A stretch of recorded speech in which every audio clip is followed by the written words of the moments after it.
ನಮ್ಮ ಬಂಜಾರ ಸಮುದಾಯವನ್ನು ಇಷ್ಟು ಹೀನಾಯವಾಗಿ ಅಪಮಾನಿಸಲು ಕಾರಣರಾದ ಕಾಂಗ್ರೆಸ್ ಮುಖಂಡರು ಯಾರೇ ಇರಬಹುದು.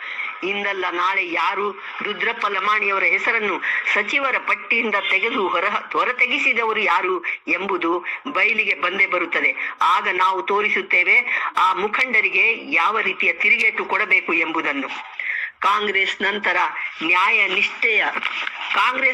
ನ್ಯಾಯ ನಿಷ್ಠೆಯ ಸಮತಾವಾದಿ ಪಕ್ಷವು ಈ ರೀತಿಯಲ್ಲಿ ಒಂದು ಸಮುದಾಯಕ್ಕೆ ಅನ್ಯಾಯ ಮಾಡಿ ಪ್ರಜಾಪ್ರಭುತ್ವದ ಬುಡಕ್ಕೆ ಕೊಡಲಿ ಏಟು ಹಾಕಿದೆ ಎಂಬುದು ಸಮಸ್ತ ಬಂಜಾರ ಜನಾಂಗಕ್ಕೆ ಅತ್ಯಂತ ನೋವಿನ ವಿಷಯವಾಗಿದೆ. ಬಿಜೆಪಿಯಲ್ಲಿ ದಕ್ಕಿದ ನ್ಯಾಯ ಬಯಸಿ ತಂದ ಕಾಂಗ್ರೆಸ್ನಲ್ಲಿ ಕಳೆದು ಹೋಗಿದೆ. ದುರ್ಬಲರಿಗೆ ನ್ಯಾಯ ಕೊಡುವ ಪಕ್ಷವೆಂದು ನಾವು ಭಾವಿಸಿದ್ದು ಸುಳ್ಳಾಗಿದೆ. ಇದಕ್ಕಾಗಿ ಕಾಂಗ್ರೆಸ್ ಪಕ್ಷಕ್ಕೆ ಧಿಕ್ಕಾರವಿದೆ. ದುರ್ಬಲರಿಗೂ ಸ್ವಾಭಿಮಾನವಿದೆ ಎಂಬುದನ್ನು ಮುಂದಿನ ದಿನಮಾನಗಳಲ್ಲಿ ಕಾಂಗ್ರೆಸ್ ಸರ್ಕಾರಕ್ಕೆ ತೋರಿಸದೆ ಬಿಡುವುದಿಲ್ಲ ಎಂಬ ಶಪಥವನ್ನು ಬಂಜಾರ ಸಮುದಾಯ ಕೈಗೊಳ್ಳಲಿದೆ.